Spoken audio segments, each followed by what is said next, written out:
60 ಶಾಲೆಗಳಲ್ಲಿ, ಗೌರ್ಮೆಂಟ್ ಶಾಲೆಗಳಲ್ಲಿ ನಾವು ಸತತವಾಗಿ ಯೋಗ ಮತ್ತು ಸಂಸ್ಕಾರ ಶಿಕ್ಷಣವನ್ನು ನಡೆಸ್ಕೊಂಡು ಬಂದಿದ್ದೀವಿ. ಈ ಯೋಗ ಮಕ್ಕಳಿಗೆ ನಾವು ಸತತವಾಗಿ ಗೌರ್ಮೆಂಟ್ ಶಾಲಾ ಯೋಗ ಕಾಂಪಿಟೇಷನ್ಸ್ಗಳನ್ನು ಮಾಡ್ತೀವಿ. ಹಾಗೆಯೇ ಭಗವದ್ಗೀತೆ ಕಾಂಪಿಟೇಷನ್ಗಳನ್ನ ಮಾಡ್ತೀವಿ. ಹೀಗೆ ಒಮ್ಮೆ ನಾವು ಕಾಂಪಿಟೇಷನ್ನ ಮಾಡಿ ಅದರಲ್ಲಿ ಗೆದ್ದಿರೋಂತಹ ಒಂದು ಮಗುಗೆ ನಿನ್ನ ಎಕ್ಸ್ಪೀರಿಯನ್ಸ್ ಶೇರ್ ಮಾಡಪ್ಪ ಅಂತ ಆ ಮಗುನ ಕೇಳಿದಾಗ ಆ ಮಗು ಸಭೆಯಲ್ಲಿ ಎಲ್ಲರ ಮುಂದೆ ಒಂದು ತುಂಬ ಎಮೋಷನಲ್ ಆಗಿ ಮಾತಾಡ್ತು. ಇವತ್ತು ನಾನು ಯೋಗದಲ್ಲಿ ಗೆದ್ದಿರೋದು ನಂಗೆ ತುಂಬ ಖುಷಿ ತರ್ತಾ ಇದೆ. ಆದರೆ ನಾನು ಸುಮಾರು ಸಲ ಈ ಶಾಲೆಗೆ ಭೇಟಿ ನೀಡಿದ್ದೀನಿ. ಪ್ರತಿ ಸಲ ಬಂದಾಗ್ಲೂ ಈ ಶಾಲೆಯ ವಾತಾವರಣ ನನ್ನನ್ನು ಯಾವಾಗಲೂ ತುಂಬ ಅಟ್ರ್ಯಾಕ್ಟ್ ಮಾಡ್ತಾ ಇದೆ, ಆಕರ್ಷಿಸ್ತಾ ಇದೆ.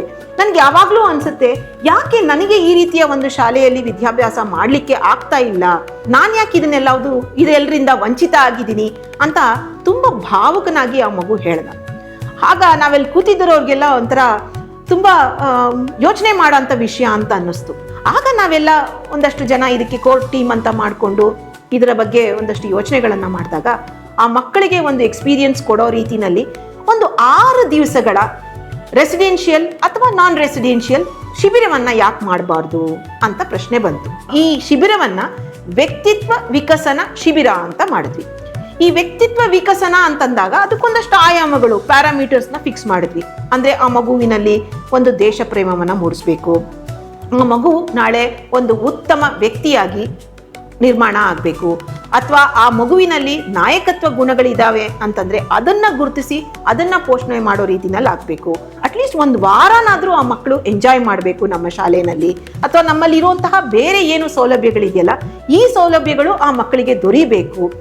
ಈ ರೀತಿ ಅಷ್ಟು ಪ್ಯಾರಾಮೀಟರ್ಸ್ನ ಇಟ್ಕೊಂಡು ಇದಕ್ಕೆ ಸೂಟಬಲ್ ಆಗಿರೋ ಹಾಗೆ ಎಷ್ಟು ಮಕ್ಕಳನ್ನು ನಾವು ಎಲ್ಲ ಶಾಲೆಗಳಿಂದ ತರಬಹುದು ಅಂತ ಯೋಚನೆ ಮಾಡಿದ್ವಿ. ಇದಕ್ಕೊಂದು ಫಾರ್ಮ್ಯಾಟ್ ಕ್ರಿಯೇಟ್ ಮಾಡಿದ್ವಿ, ಸೆಲೆಕ್ಷನ್ ಕ್ರೈಟೀರಿಯಾ ರೆಡಿ ಮಾಡ್ಕೊಂಡ್ವಿ. ಇದೇ ರೀತಿಯಲ್ಲಿ ಪ್ರತಿಯೊಂದು ಶಾಲೆಯಿಂದ ಒಂದು 5 ರಿಂದ 6 ಮಕ್ಕಳಿಗೆ ಈ ಅವಕಾಶ ಕೊಡಬಹುದಾ ಅಂತ ಯೋಚನೆ ಮಾಡಿದ್ವಿ. ಈ ಶಿಬಿರಕ್ಕೆ ಬಂದಿರುವಂತಹ ಮಕ್ಕಳಿಗೆ ಅವರಿಗೆ ಆದಂಥ ಒಂದು ಟೈಮ್ ಟೇಬಲ್ ಮಾಡಿರ್ತೀವಿ. ಅಂದರೆ ಬೆಳಗ್ಗೆ ಆ ಮಕ್ಕಳು 8 ಗಂಟೆ ಸುಮಾರು ಶಾಲೆಗಳ ಹತ್ರ ಇರ್ತಾರೆ. ನಮ್ಮದೇ ವ್ಯಾನ್ಗಳು ಹೋಗ್ತವೆ, ಆ ಮಕ್ಕಳನ್ನು ಕರ್ಕೊಂಡು ಇಲ್ಲಿಗೆ ಬರ್ತಾರೆ. ಬಂದ ನಂತರ 9 ಗಂಟೆಗೆ ಮಕ್ಕಳಿಗೆ ಹಾಲು ಮತ್ತು ಬಾಳೆಹಣ್ಣು ಕೊಟ್ಟು ಅಲ್ಲಿಂದ ಅವರ ಒಂದು ಶಿಬಿರ ಶುರುವಾಗುತ್ತೆ. ಸೊ ಈ ಶಿಬಿರದಲ್ಲಿ ನಮ್ಮ ಶಿಕ್ಷಕರು ಅಥವಾ ನಮ್ಮ ಪೋಷಕರು ಅಥವಾ ನಮ್ಮ ಹಿರಿಯರನ್ನ ನಾವು ಇನ್ವಾಲ್ವ್ ಮಾಡಿಕೊಂಡು ಹಲವಾರು ಟಾಪಿಕ್ಸ್ಗಳನ್ನ ತಗೊಂಡು ನಾನು ಈಗಾಗಲೇ ಹೇಳಿರುವಂತಹ ಎಲ್ಲ ಆಬ್ಜೆಕ್ಟಿವ್ಸು ಫುಲ್ಫಿಲ್ ಆಗೋ ರೀತಿಯಲ್ಲಿ ನಾವೊಂದು ಟೈಮ್ ಟೇಬಲ್ ಅಥವಾ ಏನು ಸಮಯ ಸಾರಣಿಯನ್ನು ಮಾಡಿ ಈ ಮಕ್ಕಳಿಗೆ ಎಕ್ಸ್ಪೋಜರ್ ಕೊಡ್ತೀವಿ. ಫಸ್ಟ್ ಬಂದಾಗ ನಮಗೆ ಭಯ ಆಗ್ತಿತ್ತು, ಯಾವ ಟೀಚರ್ ಏನು ಹೇಳ್ತಾರೋ ಹೆಂಗೆ. ಬಟ್ ಇಲ್ಲಿ ನಾವು ಕೇಳೋ ಕ್ವಶನ್ಗೆ ನಮ್ಗೆ ಅರ್ಥ ಆಗೋವರೆಗೂ ಒಂದು ಉತ್ತರ ಕೊಡ್ತಾರೆ. ಮಹಾಭಾರತ ಬಗ್ಗೆ ಹೇಳಿದ್ರು, ಮತ್ತು ಅವ್ರ ಥರ ಹೇಗಿರಬೇಕು, ಮಹಾಭಾರತದಲ್ಲಿ ಏನೇನು ಮೇನ್ ಐತೆ, ಅರ್ಜುನಗೆ ಗೋಲು, ಏಕಾಗ್ರತೆ, ಆ ಥರ ತುಂಬ ನಮಗೆ ಹೇಳ್ಕೊಂಡು ಕೊಟ್ಟರು. ಬೆಳಗ್ಗೆ ಬಂದರೆ ಹಣ್ಣು ಹಾಲು ಕೊಡ್ತಾರೆ, ಗೇಮ್ ಎಲ್ಲ ಆಡಿಸಿದ್ರು, ಖೋಖೋ ಆಡಿಸಿದ್ರು, ಕಬಡ್ಡಿ ಆಡಿಸಿದ್ರು, ಅದೆಲ್ಲ ಆಡಿಸಿದ್ರು. ಭಾರತದಲ್ಲಿ ಹೆಚ್ಚು ಜ್ಞಾನ ಇರುವುದರಿಂದ ನಮ್ಮ ಭಾರತಕ್ಕೆ ಭಾರತ ಅಂತ ಹೆಸರು ಬಂತು, ಅದನ್ನೆಲ್ಲ ಹೇಳ್ಕೊಟ್ರು. ನಾನು ಈ ಶಿಬಿರಕ್ಕೆ 3 ವರ್ಷದಿಂದ ಬರ್ತಾ ಇದ್ದೀನಿ. ನಾನು ಬಂದ 3 ವರ್ಷದಲ್ಲಿ ಏನೇನು ಕಲ್ತಿದ್ದೀನೋ ಅದನ್ನೆಲ್ಲ ತಗೊಂಡೋಗಿ ನಮ್ಮ ಶಾಲೆಯಲ್ಲಿ ಎಲ್ಲರಿಗೂ ಹೇಳಿದ್ದೀನಿ. ಹೀಗೆ ಈ ಬೇಸಿಗೆ ಶಿಬಿರಗಳು ಒಂದು ವ್ಯಕ್ತಿತ್ವ ನಿರ್ಮಾಣ ಚಟುವಟಿಕೆಯಾಗಿ ನಿರ್ಮಾಣ ಆಗಿರುವಂಥದ್ದು ತುಂಬ ವಿಶೇಷವಾಗಿದೆ.